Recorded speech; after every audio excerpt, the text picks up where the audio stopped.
Welcome everybody to a day in the Telesummit. It's about how you live, taking the fear out of conversations about advanced care planning, serious illness, and end-of-life care.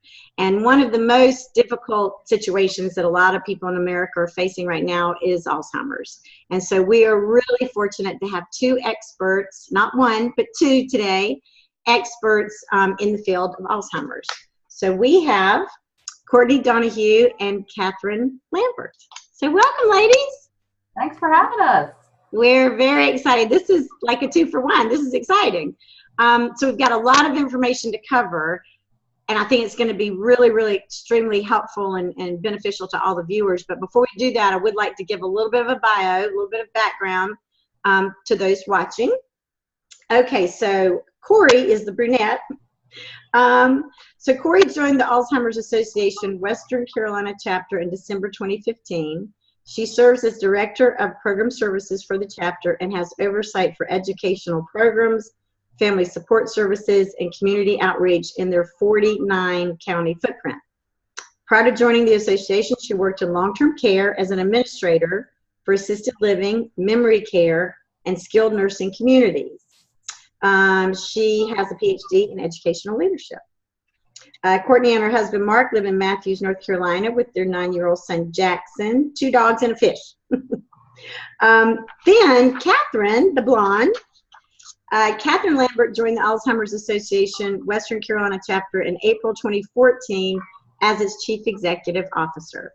Katherine works with a volunteer and staff team across the 49 counties in Central and Western North Carolina to achieve the association's mission to eliminate Alzheimer's disease through advancement of research, to provide and enhance care and support for all affected, and to reduce the risk of dementia through the promotion of brain health.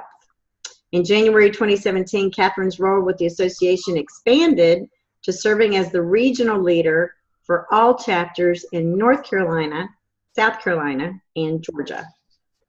Native of Charlotte, Katherine earned her bachelor's degree in political science with a certificate in marketing and management from Duke University, and has achieved her CFRE, which is Certified Fundraising Executive designation. So, we're very qualified experts we got here today. Thank you guys so much for being here. And I actually, before we get into some questions, because we got a lot of ground we want to cover, but I did want to ask Coury, you've got a personal experience with a couple of your aunts that I just wondered if you might be willing to share to kind of get us rolling here. Absolutely, Tina. Thank you for the chance. And I hear all too many people share a similar story. I watched my mother well over 25 years ago now. I watched her at the time, a working mom, 2 children, also be a full-time caregiver for my great aunt Lily and my grandmother's sister. And 25 years ago, we didn't know what it was. We knew enough that she was having a series of strokes, and we assumed it was just that if we had known then half of what we know today, and Lillian's life may not have changed, but the quality of her life and the quality of my mother's life as caregiver would have changed. There are many things that we would have done differently, understood better, both in caring for Aunt Lillian and in supporting my mom through that journey. So it's remarkable to be here today and be able to provide that care and support to families so that they don't have to have those experiences.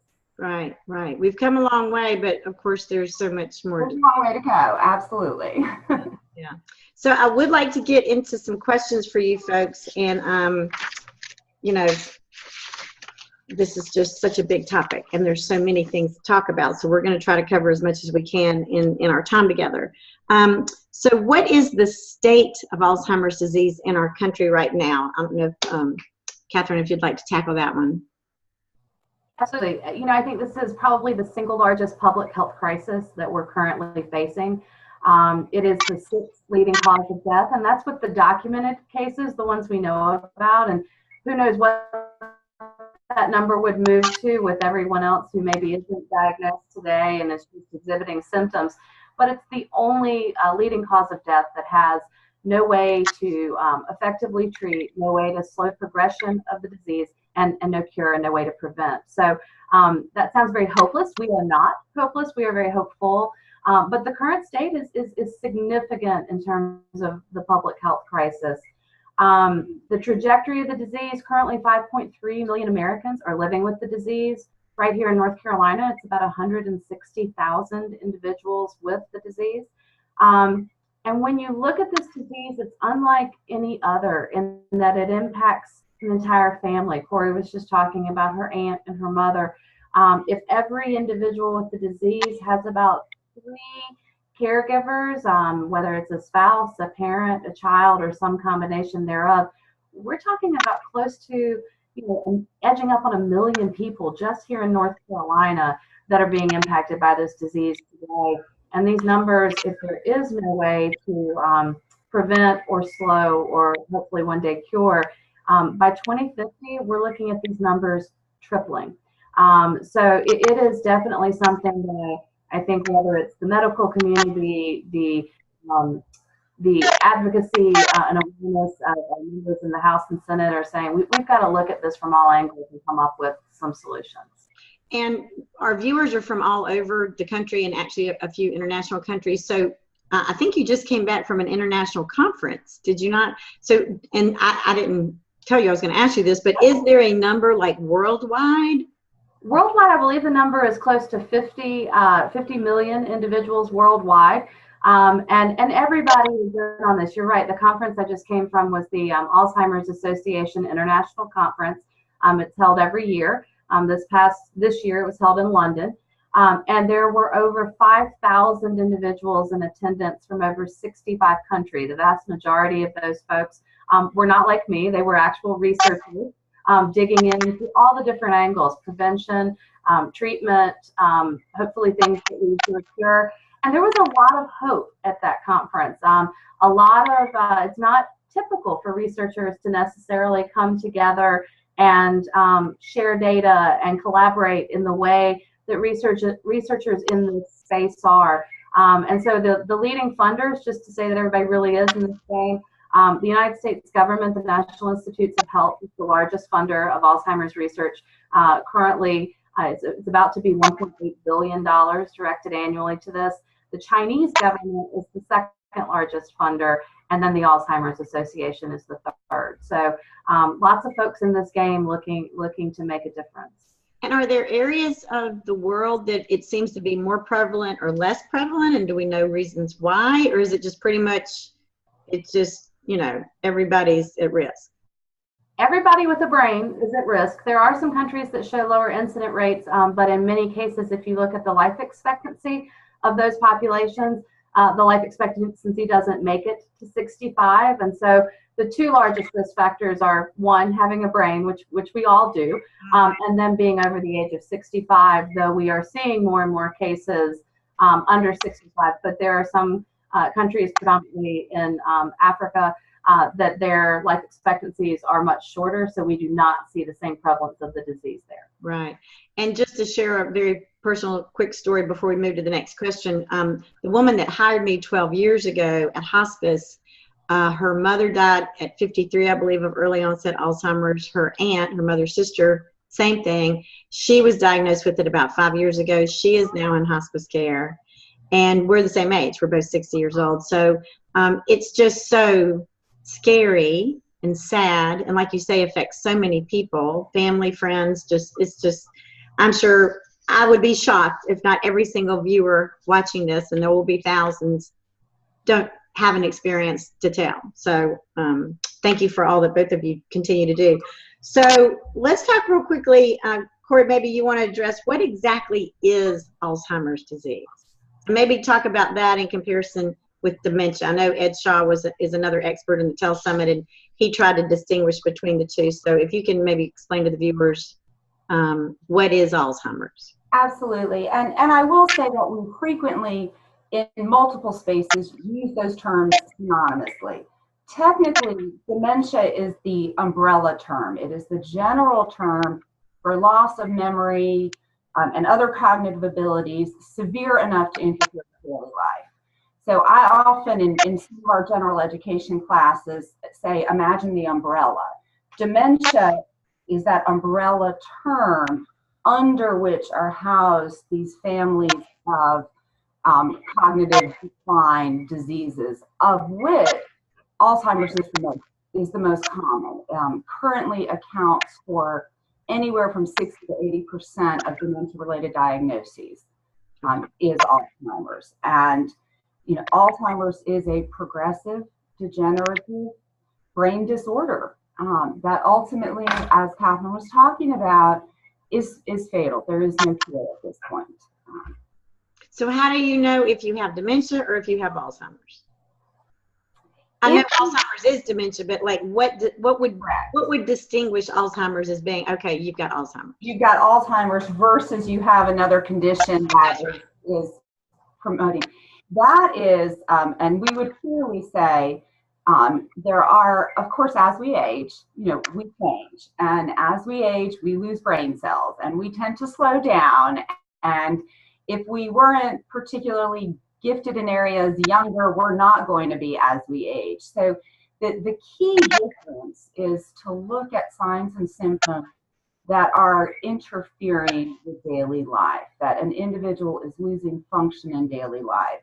So it's not, I often use the example that my dad in his 80s has switched to wearing slip-on shoes because he does not feel safe bending over and tying his shoes.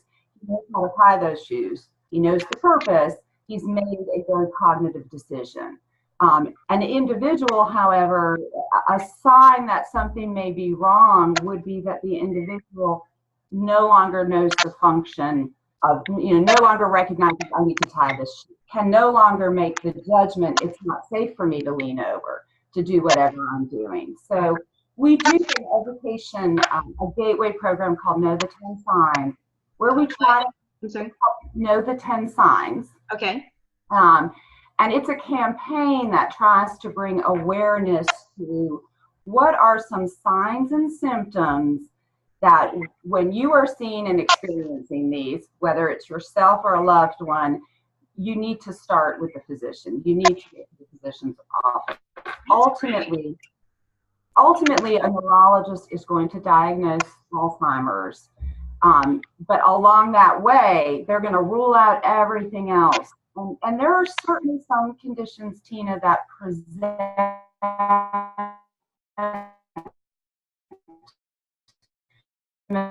symptoms.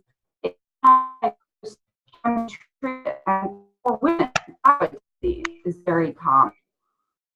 Exhibit some symptoms that are actually connected to other acute medical. So we tell anybody with any concern that you need to go to the doctor, and you need to go to the doctor with a record of what's been going on. Track what's happening. When is it happening? Who's there when it's happening? Right. And then you will begin that journey of a whole physical assessment. Okay, great, awesome. Okay, so Katherine, maybe you can speak to how does the Alzheimer's Association help? So we are a great wraparound and support with the medical communities. So we are not the doctors, although we have wonderful scientists and medical professionals on our staff in our home office. But at the local chapter levels, we are here to provide that support both to the individual living with the disease, depending on what stage of the disease they're in. We have some early stage support programs where we help someone understand how to live their best life at wherever stage they are. And a lot of our work is really around those families that are trying to figure out how to make the best legal and financial decisions. We're connecting them to community resources as the disease progresses. So does the care plan for that individual and that family. What worked last month may not work now. Teams will steps and resources that are available in the community for them. We have advocacy, and we find that a lot of families and individuals living with the disease and those families want to be a part of advocating and telling their congressional representatives, exactly what's going on, exactly what's not available for them, and what they need, and how they need that support in Washington and in their local state capitals. So it's really around educating. So as Coury was saying, is this normal aging? You know, the other night I couldn't find my car keys, and I thought, is this that moment? And then I thought, no, I know where they are because I can backtrack through it. That would be something like, I know the signs we offer with and interaction. So how do you help someone redirect when they're focused on one thing that really isn't going to happen, or, you know, it is not feasible? And so how do you redirect where someone is? So it's that education, it's the support, and then it's the advocacy for them and what they need. Gotcha. That's wonderful. So Coury, what are some of the educational programs that you guys offer? I put them in a couple buckets. As Katherine was saying, what would be our gateway or our entry-level programs? The basics, know the 10 signs. That's really about awareness and an overview of the disease. And then we have a portfolio of programs that are specific to certain situations. So again, communication and what happens over the course of the disease, both for the individual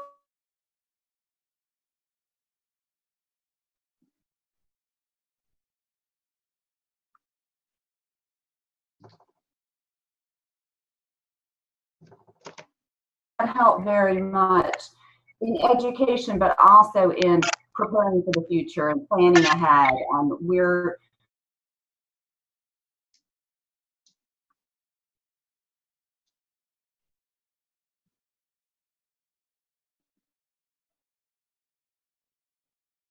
as well, both for healthcare professionals and, for example, for first responders. Here in Charlotte, North Carolina, where one of our offices is, we work with the police department and the dispatchers on general awareness and approaches in common situations. Most of our chapters across the country do also sponsor a deep dive program. So it may be a symposium or a conference that brings in speakers that has a broad breadth of topics offered, and we can bring in some of those legal experts and bring in individuals to tell their stories. So quite a variety. Many of our programs are available online as well. Okay. Our national website, and then for all of your listeners, they could call that helpline 1-800-272-3900 and get connected to a local chapter. In addition to the classic PowerPoint education presentations, there is a wealth of resources online to help connect people and help them navigate. And there is, I to ask, how did the people in Wisconsin connect with their local resources? So perfect, that's good. Yep. The two easiest ways are that 1-800-272-3900 and also the website, www.alz.org. And based on their zip code, they can plug that in, and then the site will connect to the closest chapter to them for some more local resources. Perfect. Wonderful. Let's see. You guys mentioned advocacy as a way the Alzheimer's Association helps. So I don't know, Katherine, is there anything more you want to add to what Coury was saying as far as how Alzheimer's Association helps people be that advocate? Sure. So we rely on individuals in every single state to be advocates and ambassadors, both at the state level and at the federal level. We're very organized. Each spring we, I would say, descend, because it's about 1,200 advocates from all 50 states come to Washington, D.C., and we meet with every single one of our congressional members or their staff teams and talk about what are some of the things at the federal level that we need their help with. And so that's been instrumental over the last few years in increasing directed funding to the National Institutes of Health from about $400 million several years ago to now almost $1.8 billion. So that's been huge. Now Medicare covers dementia care planning. So that's a big part of what we advocated for as well, that should be something that was happening at the state levels. You'll see basically what legislation, and it's different in every state. We're working to make sure every state has an Alzheimer's disease state plan for that state specific to it. Across the country, everybody's in varying stages. We're almost to 100% of every state having that. Form adult guardianship is something locally that we've just finished advocating for. If you've gone through the process in another state of declaring yourself the adult guardian for, say, a parent, and you need to relocate them to another state, that was not universally recognized. And so each state is trying to put that in so that, again, it's easier for a caregiver to not have to reestablish that when caregiving is their key priority. Oh, that's fabulous. So lots of policy going on, and it's when you have someone with you that is able to tell their personal story of having to start that process over when they relocated their parents. So both very active at the state level and at the federal level, in just ensuring that we have the right funding, but that we also have the right policies and in place to protect and help our families and those living with the disease. And you have to believe the people in DC that you're speaking with, so many of them have to have had their own personal experience, that their heart is all about it, right? We have some wonderful champions, and many of them, some of them get the business aspect of this, that this is not a sustainable financial disease for our country, but many have their own personal, I know one of our 2 state senators, the last time we visited, he put his foot up on the table and rolled up his pants and said, "I have my purple socks on," and told us his story of being a caregiver for his grandmother, along with his aunts and mother. And so I think for those, they have quickly become champions for this cause because they've lived it. They've walked a mile in those shoes. Absolutely. Lordy, absolutely. So what would you recommend for someone who has just been diagnosed? 1-800-217-3900. We would recommend a call to the helpline to launch that connection. As Katherine mentioned, and I'll just hold up here for your viewers. Sure. It's the Medicare billing code that just went into effect at the beginning of this year, and this is fabulous because it has really helped our chapters locally partner with area physicians. Physicians can now bill for care planning, and part of that care planning, if the physician's office doesn't have the bandwidth to provide those wraparound services, they can refer those individuals and families to us for those wraparound services. And that can be, again, referrals to getting your power of attorney into place. It can be help with care planning. So I would certainly recommend that a family experiencing a recent diagnosis call that 1-800 helpline, get connected to the local chapter, find out the programs. Very likely that local chapter is going to have some sort of direct connect program with a physician's office. They're also very likely going to have what we call an early stage program, which takes those folks, irregardless of age, so whether this is early onset or the typical later onset, there are very specially designed education, support group, and social engagement programs for those individuals and their care partners. So absolutely, those would be my initial recommendations. They can then key into support groups, they can key into education programs, and they may find we've got some very active individuals in the early stage who are using advocacy as part of their cause and their purpose. So I have a personal friend who his wife had early onset, and I think one of her parents did, so she sort of anticipated as she was going through her life, I may wind up with this disease, and she did. And this was probably, I don't know, 7, 8, 9 years ago. And at that time, there weren't any support groups for the patient with early onset.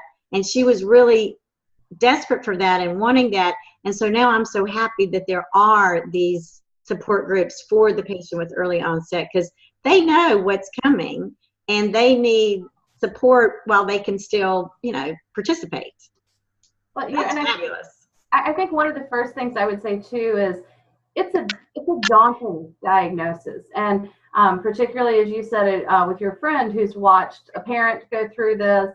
I think we all make assumptions about any disease that someone may have had 20 or 30 years ago, and so the first thing I would say is to breathe, to take a really deep breath, and it would be very easy, I think, to lose hope, but to say there is hope, there are options, and there are services, as Coury mentioned, the 800 number and some other things where we can help someone try to live the best life. We can also connect with, we have a program called Trial Match, which is a large database of clinical trials. It continues to grow every single day.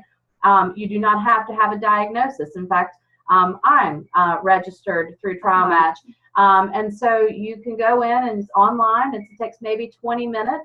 And you will get occasionally emails, and it will tell you about different clinical trials for which you may be eligible. And then you opt in to anything. Wow. Wow. Okay. You want to opt in. So I think a lot of folks, for early stage folks, are saying, hey, I want to be a part of finding the solution, whether that's maybe going to benefit me or whether that's going to benefit future generations. Right. I think there are a lot of ways for people to control their own destiny through this journey. And I think that's huge. I know in hospice care, something that the patients struggle with is the fact that they're losing control over their life. You know, they know they're going to die, and they just don't have a whole lot of control about how well they can walk or drive or this and that. So I would think the very same thing would be present with Alzheimer's diagnosis.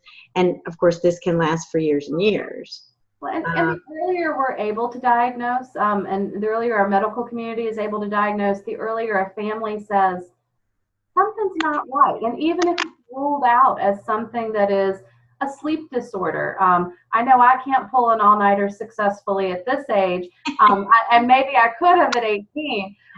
You know, when we don't sleep as well, which can be for a variety of reasons, that can cause memory loss. So sometimes things can be ruled out, but the earlier someone is able to have a diagnosis, the more control over their future, whether that's financial decisions, legal decisions, advanced care directives, whatever that is, they're able to make those decisions and be in control of them.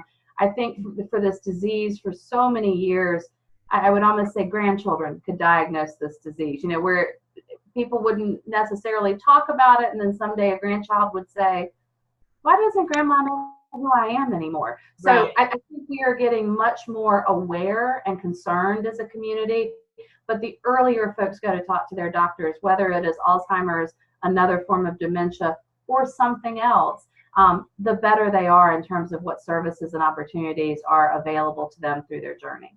And you know, the theme of this entire telesummit is about taking the fear out of having these conversations. So when you notice something or something doesn't seem quite right, don't be afraid. And of course, nobody wants bad news, but you are empowering yourself and your future by figuring out what's going on as soon as possible, and then seeing what you can do about that to make the most of the situation. That's exactly right. Yes. So we're coming up on our time here. I guess what I want to do is, how can folks get involved, and are there any last minute, or not last minute, but are any kind of tips or advice or words of encouragement or any kind of overarching message you would like to leave the viewers with? So this year, the association has really been focusing on a theme of the first survivor.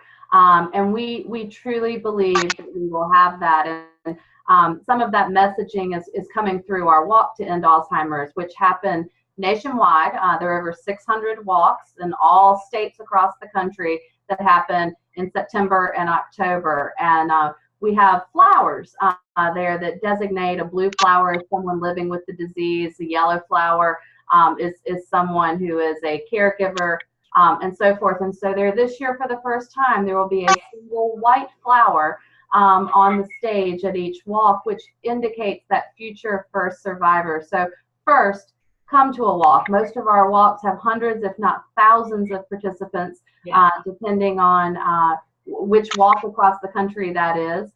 Again, those can all be found at alls.org on the web. And it is a wonderful way for us to raise the funds to do the work we do, but it is a great way to come out and celebrate maybe a loved one you've lost, a loved one that you're currently supporting, or you're just someone who is an advocate for the cause. We have a flower for that too. But to also get wrapped up in the excitement and the energy and the hope, because we do have tremendous hope. But the walk, this is a timely conversation. The walks are happening everywhere in the next few weeks. Excellent. That's excellent. So for both of you, what lasting message would you like to leave the viewers? I think it's exactly what Katherine has said, and said so beautifully. It's about living well, and we're here to help on the side of it, and to help them live well in the face of this disease, and to have that hope. And you're not alone. No. While we may not have every answer and every solution, these are, to your point, these are tough conversations and tough decisions that are made along the way. But we are here to help either through direct service or referrals to services. So you're not alone. I think that's the biggest message. That's what we're here for. Wonderful. And I guess the one last thing I would leave with everybody, if you haven't seen the interview already in this series, one of our experts is Dr. Ed Shaw, who works he heads the memory counseling service at Wake Forest Baptist Health in Winston-Salem. He, along with 2 other folks, have written a book called Keeping Love Alive as Memories Fade, the 5 Love Languages and the Alzheimer's Journey. So I highly recommend that book. And of course, there's probably a bazillion other books that have been written on the topic, but one of our experts in the telesummit wrote this fabulous book, again, with 2 of his colleagues, and it really is wonderful. And I think particularly for the caregivers, it really speaks to the caregivers about how can they help best support their loved one that's struggling with this disease and each other. So, Katherine Lambert and Coury ODonoghue, thank you both so much, not only for participating in this wonderful telesummit, but for all that you do every single day to help millions of people that are struggling with this really difficult disease. So it's a really heartfelt thank you for all your work. Thank you so much. Thank you so much. Absolutely. All right. Take care, ladies. Bye-bye.